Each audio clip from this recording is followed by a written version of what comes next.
One एवं वन्य जीवन संसाधन चैप्टर 2। नारक, मेरे ईश्वर, लेप्चाओं की दुनिया में आप संगति के जनक हैं। ओह नारक, मेरे ईश्वर, मुझे स्वयं को आपको समर्पित करने दे। मुझे आप अपना संगति झरनों, नदियाँ, पर्वतों, वनों, कीटों और जानवरों से ग्रहण करने दे। मुझे आप अपना संगीत मधुर समीर के ग्रहण करने दें और इसे आपकी ही समर्पित करने दें। स्तोत्र, पश्चिम बंगाल के उत्तरी भागों का लेप्चा लोक संगीत। इस ग्रह पर हम सूक्ष्म जीवाणुओं और बैक्टीरिया जो कि जोंक से लेकर वटवृक्ष, हाथी और ब्लू व्हेल तक करोड़ों दूसरे जीवधारियों के साथ रहते हैं। यह पूरा आवासीय स्थल जिस पर हम रहते हैं अत्यधिक जैव विविधताएं से भरा हुआ है। मानव और दूसरे जीवधारी की जटिल परिस्थिति तंत्र का निर्माण करते जिसका हम मात्र एक हिस्सा है और अपने अस्तित्व के लिए इसका विभिन्न तत्वों पर निर्भर करता है। उदाहरणार्थ या वायु जिसमें हम सांस लेते हैं, जल जिसे हम पीते हैं और मृदा जो अनाज पैदा करती है जिसके बिना हम जीवित नहीं रह सकते।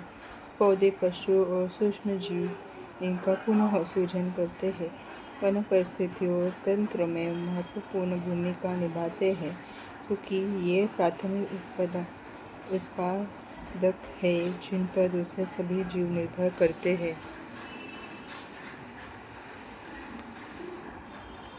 वन्य जीवन और कृषि फसल उपजातियों में अत्यधिक जैव विविधताएं पाई जाती है। यह आकार और कार्य में विभिन्न हैं, परंतु अंतर्निर्भरताओं के जटिल जाल द्वारा एक तंत्र में गुंथी हुई है। भारत में वनस्पतियाँ, जीव जात और प्राणी जात। यदि आप आसपास नज़र दौड़ते हैं तो आप पाएंगे कि कुछ ऐसे प्राणी और पौधे हैं जो आपके क्षेत्र में ही पाए जाते हैं। वास्तव में भारत जैव विविधता के संदर्भ में विश्व के सबसे समृद्ध देशों में से एक है। यहाँ विश्व की सारी जैव उपजातियों को 8% संख्या लगभग 16 लाख पाई जाती है। ये सभी खोजी जाने वाली उपजातियों से 2 या 3 गुना हैं।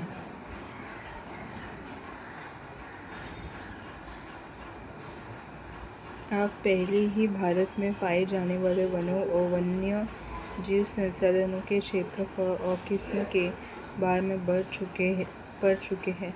आपने सोचा होगा कि इन संसाधनों का आपके दैनिक जीवन में क्या महत्व है। ये विविध वनस्पतियाँ और प्राणी जात हमारे हर रोज़ के जीवन में इतने गूंथे हुए हैं कि हम इसके कदर नहीं करते, परंतु पर्यावरण के प्रति हमारी असंवेदना के कारण पिछले कुछ समय से इन संसाधनों पर भारी दबाव बढ़ा है। क्रियाकलाप अपने क्षेत्र में मानव और प्रकृति के समन्वयी संबंधों पर प्रचलित कहानियों के बारे में पता लगाइए।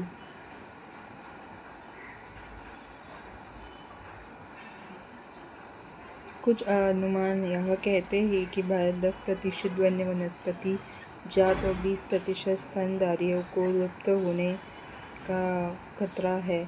इनमें से कुछ उपजातियों तो नाजुक अवस्था में हैं और लुप्त होने के कगार पर है। इनमें चीता, गुलाबी सिर वाली बतख, पहाड़ी कोयल क्वेल कहते हैं और जंगली चित्तीदार उल्लू और मधुक इंसिग्नियस महुआ की जंगली किस्म और हर्बेरियो हेप्टेरोनोरस घास की प्रजाति जैसे पौधे शामिल हैं। वास्तव में कोई भी नहीं बता सकता कि अब तक कितनी प्रजातियां लुप्त हो चुकी हैं। आज हमारे ध्यान अधिक बड़े और दिखाई देने वाले प्राणियों और पौधों के लुप्त होने पर अधिक केंद्रित है, परंतु छोटे प्राणी जैसे छोटे प्राणी जैसे कीट और पौधे भी महत्वपूर्ण होते हैं।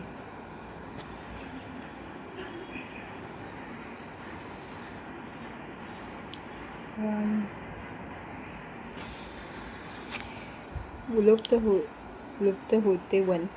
भारत में किसी पैमाने पर वन कटाई हो रही है, वह विचलित कर देने वाली बात है। देश में वन आवरण के अंतर्गत अनुमानित 79.42 मिलियन हेक्टेयर क्षेत्रफल है। यह देश के कुल भौतिक क्षेत्रफल का 24.16% हिस्सा है। सघन वन 12.2%, खुला वन 9.14% और mangrove 0.14%। State of forest report 2015 के अनुसार वर्ष 2013 में सघन वनों का क्षेत्र 3,775 वर्ग किलोमीटर की वृद्धि हुई है, परंतु वन क्षेत्र में यह वृद्धि वन संरक्षण, उपाय व प्रबंधन का भागीदारी तथा वृक्षारोपण से हुई है। आओ हम विभिन्न प्रकार के पौधे और प्राणियों की जातियों के बारे में पता लगाइए। अंतर्राष्ट्रीय प्राकृतिक संरक्षण और प्राकृतिक संसाधन। हमारा संरक्षण संघ IUCN के अनुसार इनको निम्नलिखित श्रेणियों में विभाजित किया जा सकता है। सामान्य जातियाँ। ये वे जातियाँ हैं जिनकी संख्या जीवित रहने के लिए सामान्य मानी जाती है, जैसे पशु, साल, चील और कृंतक, रोडेंट्स इत्यादि। संकटग्रस्त जातियाँ। ये वे जातियाँ हैं जिनके लुप्त होने के खतरे हैं, जिन विषम परिस्थितियों के कारण इनकी संख्या कम हुई है। यदि वे जारी रहती है तो इन जातियों का जीवित रहना कठिन है। काला हिरण, मगरमच्छ, भारतीय जंगली गधा, गेंडा, शेर, पूंछ वाला बंदर, संगाई, मणिपुरी हिरण इत्यादि इस प्रकार के जातियों के उदाहरण हैं।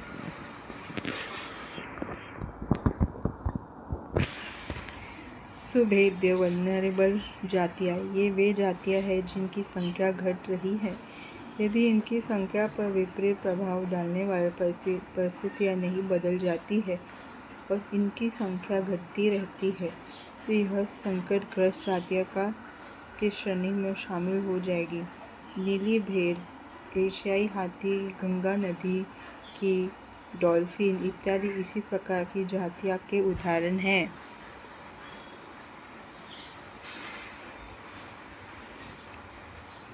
दुर्लभ जातियाँ। इन जातियों की संख्या बहुत कम या सुभेद्य है और यदि इनको प्रभावित करने वाली विषम परिस्थितियाँ नहीं परिवर्तित होती तो यह संकटग्रस्त जातियों की श्रेणी में आ सकती है। स्थानिक जातियाँ। प्राकृतिक या भौगोलिक सीमाओं से अलग विशेष क्षेत्र में पाई जाने वाली जातियाँ। अंडमान टील, निकोबार कबूतर, अंडमान की जंगली सूअर और अरुणाचल के मिथुन इन जातियों के उदाहरण हैं।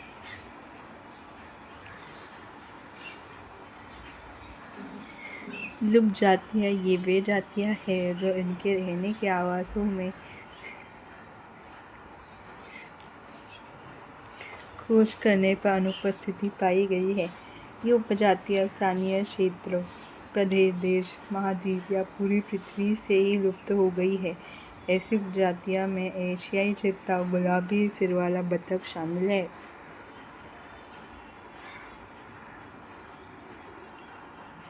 इसे चीता कहा गया। भूमि पर रहने वाला दुनिया का सबसे तेज स्तनधारी प्राणी चीता बिल्ली परिवार का एक अजूबा और विशिष्ट सदस्य है जो 112 किलोमीटर प्रति घंटा की गति से दौड़ सकता है। लोगों के आमतौर पर भ्रम रहता है कि चीता एक तेंदुआ होता है। चीता की विशेष पहचान उसके आँखों के कोने से मुंह तक नाक के दोनों ओर फैली आंसुओं के लकड़ीनुमा निशान है।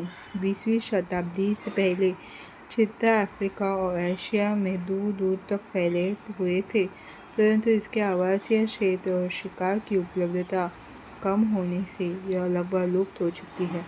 भारत में यह तो यह जाति बहुत पहले 1952 में लुप्त घोषित कर दी गई थी। वे प्रतीक कारक कौन से है जिनसे वनस्पतियाँ और प्राणीजात का ऐसा भयानक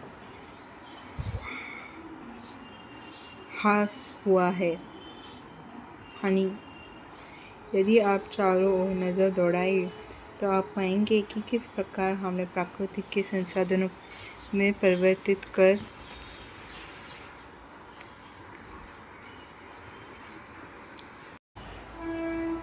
कुछ लुप्त, दुर्लभ तथा संकटग्रस्त जातियाँ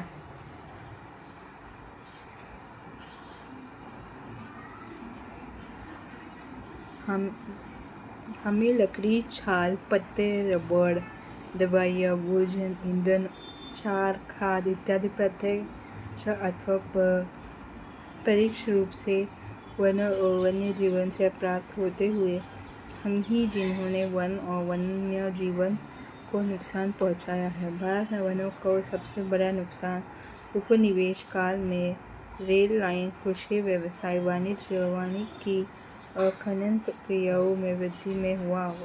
स्वतंत्र प्राप्ति के बाद वन संसाधनों के सिकुड़ने से कृषि का फैलाव महत्वपूर्ण कारक में एक रहा। भारत में वन सर्वेक्षण के अनुसार 1951-1980 के बीच लगभग 26,200 वर्ग किलोमीटर वन क्षेत्र कृषि भूमि में परिवर्तित किया गया। अधिकतर जनजातीय क्षेत्रों, विशेषकर पूर्वोत्तर, उत्तर और मध्य भारत में स्थानांतरित झूम खेती अथवा स्लैश और बर्नी खेती के चलते वनों की कटाई या निम्नीकरण हुआ है। क्या उपनिवेश वन नीति को दोषी माना जाए? हमारे कुछ पर्यावरण विशेषज्ञ के अनुसार भारत में कई क्षेत्रों में संवर्धन, एनरिचमेंट, वृक्षारोपण अर्थात वाणिज्य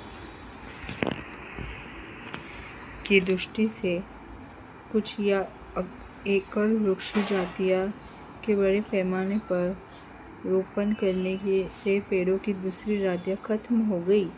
उदाहरण के तौर पर सागवान के एकल रोपण के दक्षिण भारत में अन्य प्राकृतिक वन बर्बाद हो गए और हिमालय में चीड़ पाइन के रोपण से हिमालय ओक और रोडोडेंड्रॉन्स वनों का नुकसान हुआ।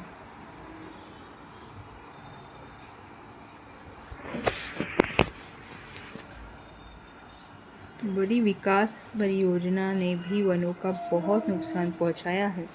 1952 से नदी घाटी परियोजनाओं के कारण 5,000 वर्ग किलोमीटर से अधिक वन क्षेत्र को साफ करना पड़ा है। यह प्रक्रिया अभी भी जारी है और मध्य प्रदेश में 4 लाख हेक्टेयर से अधिक वन क्षेत्र नर्मदा सागर परियोजना के पूर्ण हो जाने से जलमग्न हो जाएगा। वनों की बर्बादी में खनन ने भी महत्वपूर्ण भूमिका निभाई है। पश्चिम बंगाल में बक्सा टाइगर रिजर्व डोलामाइट के खनन के कारण गंभीर खतरे में है। इसने कई प्रजातियों के प्राकृतिक आवासों का नुकसान पहुंचाया है और कई जातियां, जिसमें भारत हाथी भी शामिल है, वे आवागमन मार्ग को बाधित किया है।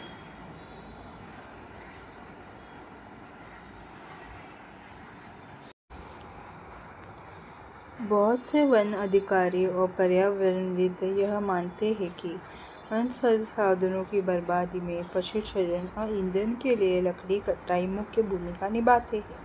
यद्यपि इसमें कुछ सच्चाई हो सकती है, परंतु चारों ओर ईंधन हेतु लकड़ी का आवश्यकता पूर्ति मुख्यतः पेड़ों की टहनियाँ काटकर की जाती है, न कि पूरे पेड़ काटकर।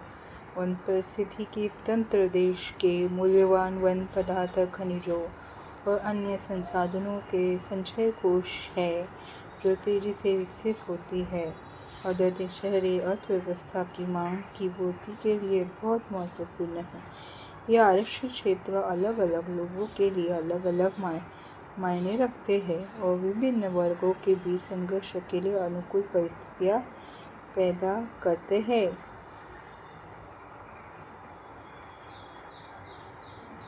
हिमालयाव युग संकट में। हिमालयू चीड़ की प्रकार का सदाबहार वृक्ष एक औषधीय पौधा है जो हिमाचल प्रदेश और अरुणाचल प्रदेश के कई क्षेत्रों में पाया जाता है। पेड़ की छाल, पत्तियां, टहनियाँ शीत वाटिका के मुख्य नर्सरी में आदिवासी विविधता बांस के पौधे लगाते हैं। छोटे जंगली उत्पादों को बेचती आदिवासी महिलाएं, सूखी पत्तियों को एकत्रित करती हुई आदिवासी महिलाएं,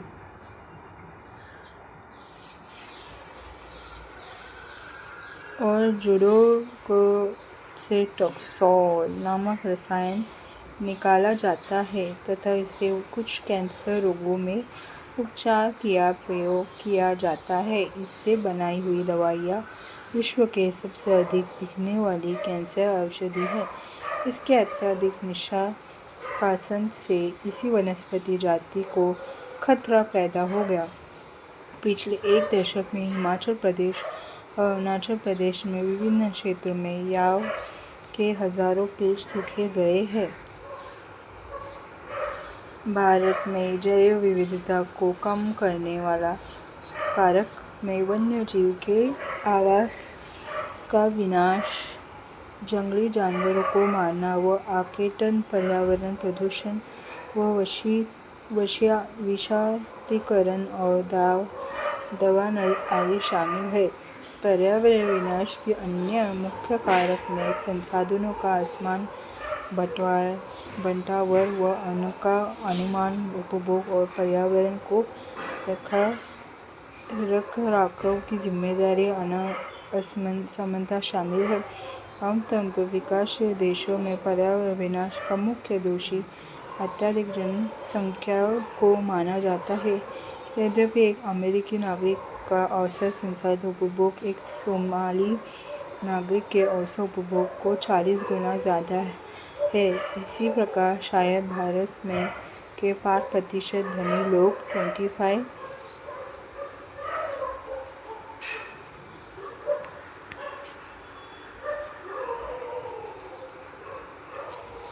25% गरीब लोग की तुलना से अपने संसाधन उपभोग द्वारा पर्यावरण के अधिक नुकसान पहुंचाते हैं तथा इन 5% लोगों के पर्यावरण रखरखाव में भी कोई जिम्मेदारी नहीं है। प्रश्न यह है कि कौन या क्या, कहाँ से और कितना उपभोग कर रहा है। क्या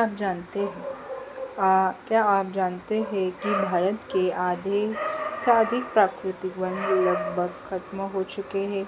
1/3 जलमग्न भूमि वेटलैंड सूख चुकी है। 70% धरातल जल क्षेत्र वाटर बॉडीज प्रदूषित है।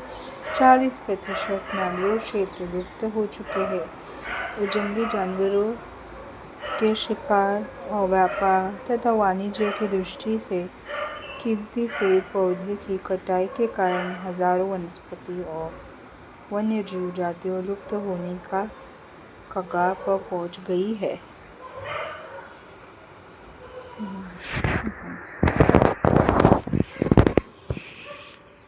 क्रियाकलाप। क्या आपने आसपास ऐसी गतिविधियां देखी है जिससे जैव विविधता कम होती है? इस पर एक टिप्पणी लिखें और उन गतिविधियों को कम करने के उपाय सुझाइए। वनों और वन्य जीवन का विनाश मात्र जीव विज्ञान का विषय ही नहीं, जैव संसाधनों का विनाश सांस्कृतिक विविधता के विनाश से जुड़े हुए है। जैव विनाश के कारण कई मूल जातियां और वनों पर आधारित समुदाय निर्धन होते जा रहे हैं और आर्थिक रूप से हाशिए पर पहुंच गए हैं। यह समुदाय खाने पीने, औषधि, संस्कृति, अध्यात्म इत्यादि के लिए वनों और वन्य जीवों पर निर्भर है। गरीब वर्ग में भी महिलाएं पुरुष की तुलना में अधिक प्रभावित है। कई समाज में खाना, चारा, जल और अन्य आवश्यक की वस्तुएं को इकट्ठा करने की मुख्य जिम्मेदारी महिलाओं की होती है। जैसे ही इन संसाधनों की कमी होती है जा रही है, महिलाओं का कार्यभार बढ़ता जा रहा है और कई बार तो उनको संसाधन इकट्ठा करने के लिए 10 किलोमीटर से अधिक पैदल चलना पड़ता है। इससे उन्हें गंभीर स्वास्थ्य समस्या झेलनी पड़ती है। काम का समय बढ़ने के कारण घर और बच्चे की उपेक्षा होती है, जिसके गंभीर सामाजिक दुष्परिणाम हो सकते हैं। वन कटाई के परोक्ष परिणाम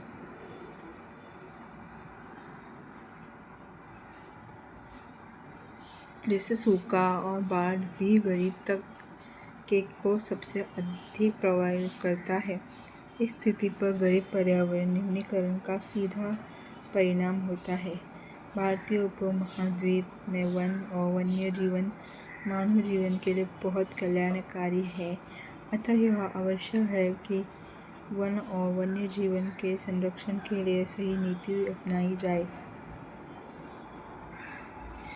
भारत में वन्य और वन्य जीवन का संरक्षण। वन्य जीवन और वनों में तेज गति से हो रहे ह्रास के कारण इनका संरक्षण बहुत आवश्यक हो गया है।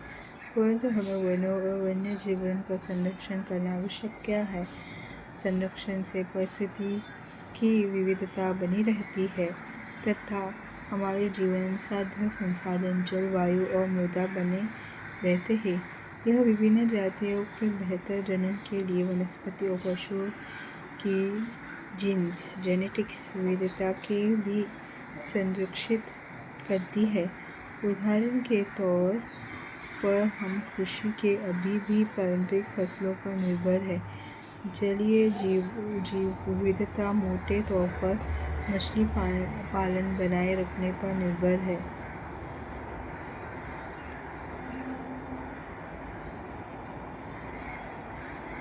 (1960 और 1970 के दशकों के दौरान पर्यावरण रक्षक ने राष्ट्रीय वन्य जीवन सुरक्षा कार्यक्रम की पुरजोर मांग की। भारतीय वन्य जीवन रक्षा अधिनियम 1972 में लागू किया गया, जिसमें वन्य जीवों के आवास रक्षण के अनेक प्रावधान थे। सारे भारत में सुरक्षित जातियों की सूची भी प्रकाशित की गई। इस कार्यक्रम के तहत बची हुई संकटग्रस्त जातियों के बचाव पर, शिकार प्रतिबंधन पर, वन्यजीव जीवन आवासों का कानूनी रक्षण तथा जंगली जीव के व्यापार पर रोक लगाने आदि पर प्रबल जोर दिया गया। तत्पश्चात केंद्र सरकार व कई राज्य सरकार ने राष्ट्रीय उद्यान, वन्यजीव पशु विहार सेंचुरी स्थापित किए, जिनके बारे में आप पहले पढ़ चुके हैं।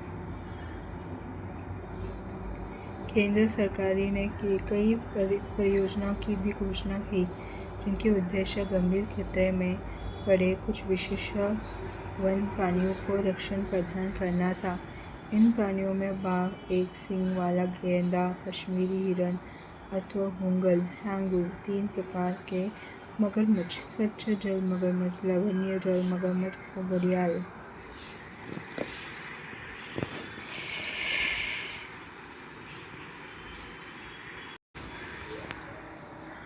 काजीरंगा राष्ट्रीय उद्यान में गेंडा और हिरण, एशियाई शेर और अन्य प्राणी शामिल हैं। इसके अतिरिक्त कुछ समय पहले भारतीय हाथी, काला हिरण, चिनकारा, भारतीय गेंडा, वन बस्टर और हिम तेंदुआ आदि के शिकार और व्यापार पर संपूर्ण अथवा आंशिक प्रतिबंध लगाकर कानूनी रक्षण दिया है। बाघ परियोजना। वन्य जीवन संरचना में बाघ टाइगर एक महत्वपूर्ण जंगली जाति है। 1973 में अधिकारियों ने पाया कि देश में 20वीं शताब्दी के आरंभ में बाघों की संख्या अनुमानित संख्या 55,000 से घटकर मात्र 1,08,27 रह गई है। बाघों को मारकर इनके व्यापार के लिए चोरी करना, आवासीय स्थलों का सिकोड़ना, भोजन के लिए आवश्यक जंगली उपजातियों की संख्या की कम होना और जनसंख्या में वृद्धि बाघों को घटती संख्या के मुख्य कारण हैं। बाघों का खाल का व्यापार और उनकी हड्डियों का एशियाई देशों में परंपरागत औषधियों में प्रयोग के कारण यह जाति विलुप्त होने के कगार पर पहुंच गई है। चूँकि भारत में नेपाल दुनिया की 2/3 बाघों को आवास उपलब्ध करवाते हैं, अतः देश ही शिकार, चोरी और गैर कानूनी व्यापार करने वाले के मुख्य निशान पर है। प्रोजेक्ट टाइगर विश्व के बेहतरीन वन्य जीवन परियोजना में से एक और उसके शुरुआत 1973 में हुई। बाघ संरक्षण मात्र एक संकटग्रस्त जाति को बचाने का प्रयास नहीं है, अपितु इसको परिदृश्य बहुत बड़े आकार के जीव जगति को भी बचाना है।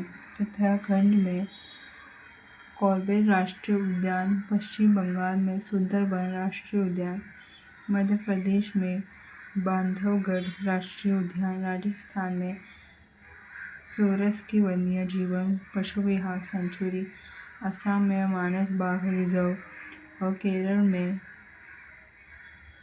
पेरियार बाघ रिजर्व भारत में बाघ संरक्षण परियोजना के उदाहरण हैं।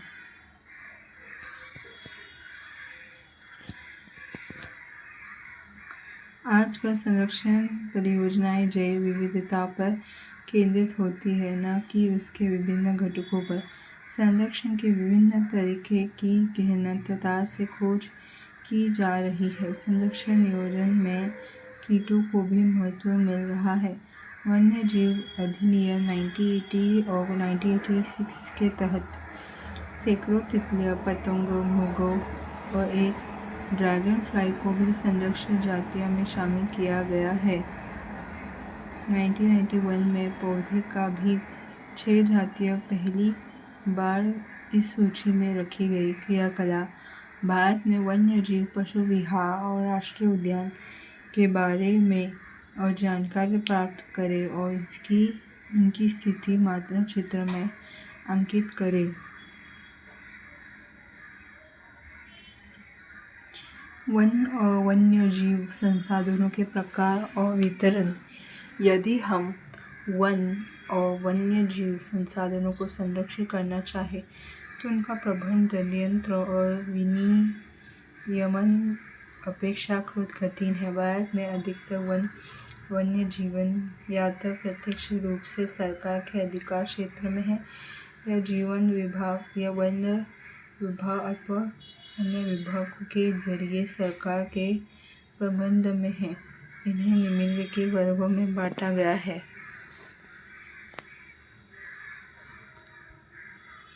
आरक्षित वन। देश में आधे से अधिक वन क्षेत्र आरक्षित वन घोषित किया गया है। जहाँ तक वन और वन्य प्राणियों के संरक्षण की बात है, आरक्षित वनों को सर्वाधिक मूल्यवान माना जाता है। घड़ियाल ऑन द ब्रिंक। क्या आप उपयुक्त समस्या के निदान के कारण ज्ञात कर सकते हैं? रक्षित वन विभाग के अनुसार देश के कुल वन क्षेत्र का 1/3 हिस्सा रक्षित है। इन वनों को और अधिक नष्ट होने से बचाने के लिए इनकी सुरक्षा की जाती है। अवर्गीकृत वन अन्य सभी प्रकार के वन और बंजर भूमि जो सरकार, व्यक्तियों और समुदाय के स्वामित्व में होते हैं अवर्गीकृत वनों कहते हैं।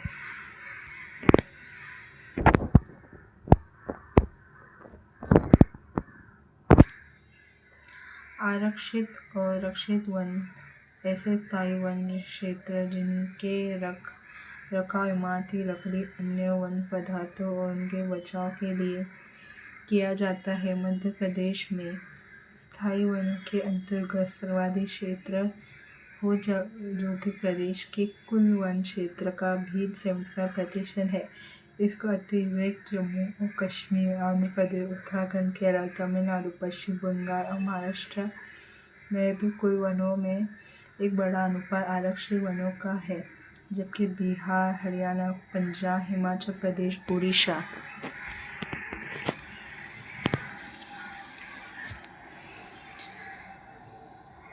और राजस्थान में कुल वनों में रक्षित वनों का एक बड़ा अनुपात है।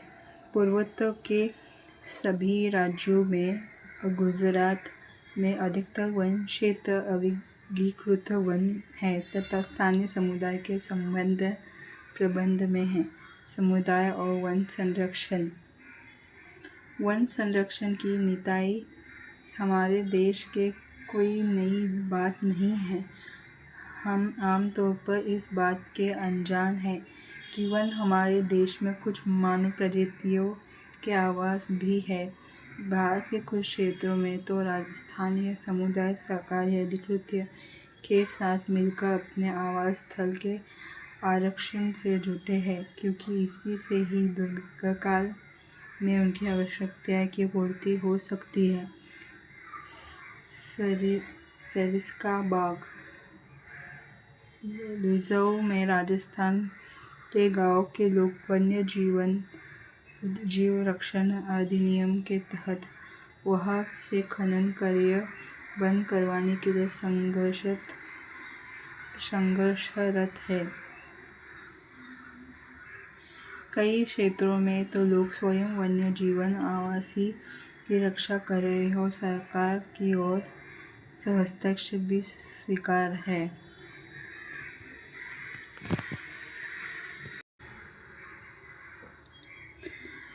नहीं कर रहे हैं। राजस्थान के अलवार जिले में 5 गांव के लोगों ने तो 1200 हेक्टेयर वन भूमि भोरोन-देव डाकऊ सेंचुरी घोषित कर दी, जिसके अपने ही नियम कानून हैं जो शिकार वर्जित करते हैं तथा बाहरी लोगों की घुसपैठ से यहाँ के वन्य जीवन को बचाते हैं। पवित्र पेड़ों से झूरमट विविध और दुर्लभ जातियों की संपत्ति।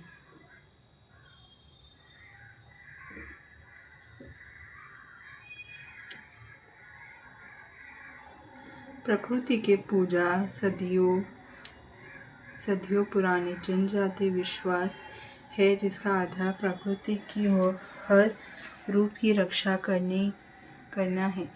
इन्हीं विश्वास से विभिन्न वनों को मूल एवं कौमार्य रूप से बचाकर रखा है, जिन्हें पवित्र पेड़ के झुरमट देवी देवताओं के वन कहते हैं। वनों की इन भागों में या तो वन के ऐसे बड़े लोगों में स्थानीय लोग ही घुसते तथा न कि किसी और का छेड़छाड़ करने देते हैं। कुछ समाज कुछ विशेष पेड़ों की पूजा करते हैं और अधिकाल में उनके संरक्षण करते हैं आ रहे हैं। छोटा नगर क्षेत्र में मुंडा और संथाल जनजातियां महुआ का और कदम्ब के पेड़ों की पूजा करते हैं। उड़ीसा और बिहार की जनजातियां शादी के दौरान इमली और आम के पेड़ की पूजा करते हैं। हमसे बहुत से व्यक्ति पीपल और वटवृक्ष की पवित्र मानते हैं।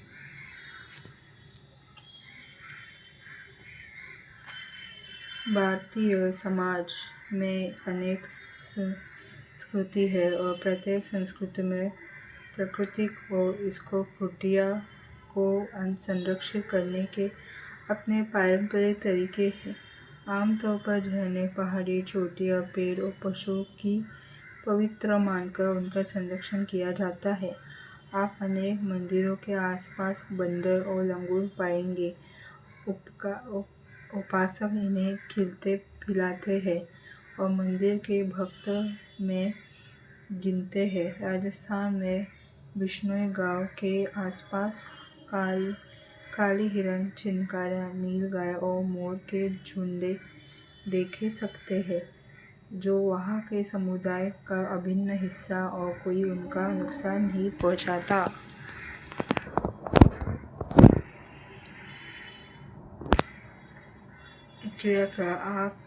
आप अपने आसपास के किसी ऐसे रीति रिवाज के बारे में एक लेख लिखे जो पर्यावरण बचाओ संरक्षण से मदद करते हैं।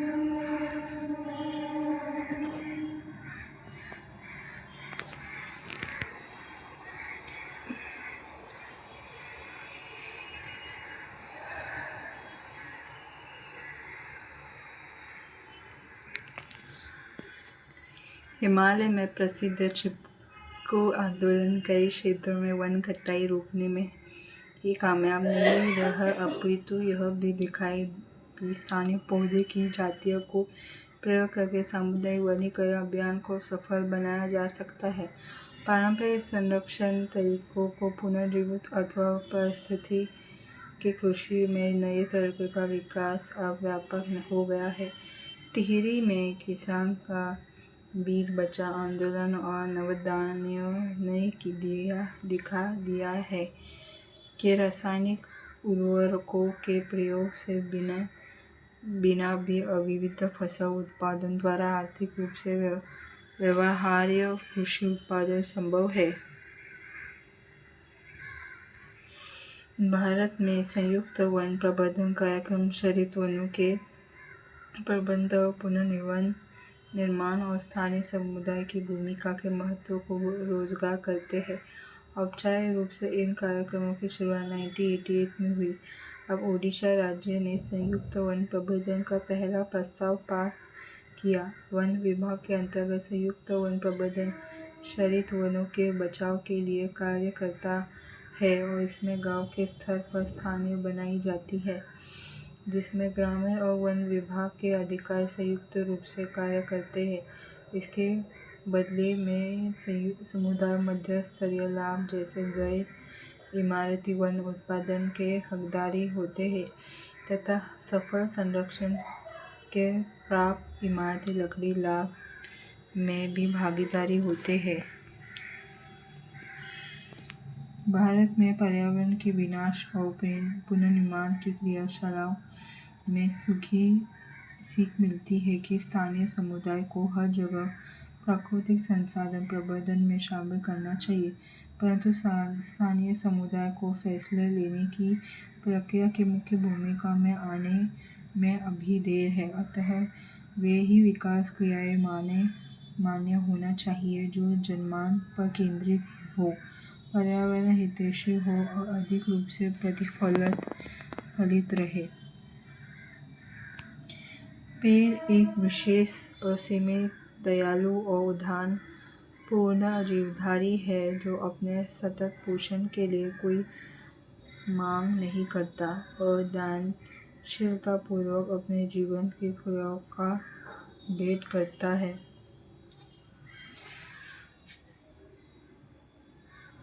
यह सभी की रक्षा करता है और स्वयं पर कुल्हाड़ी चलाने वाले विनाश को भी छाया प्रदान करता है। गौतम बुद्ध।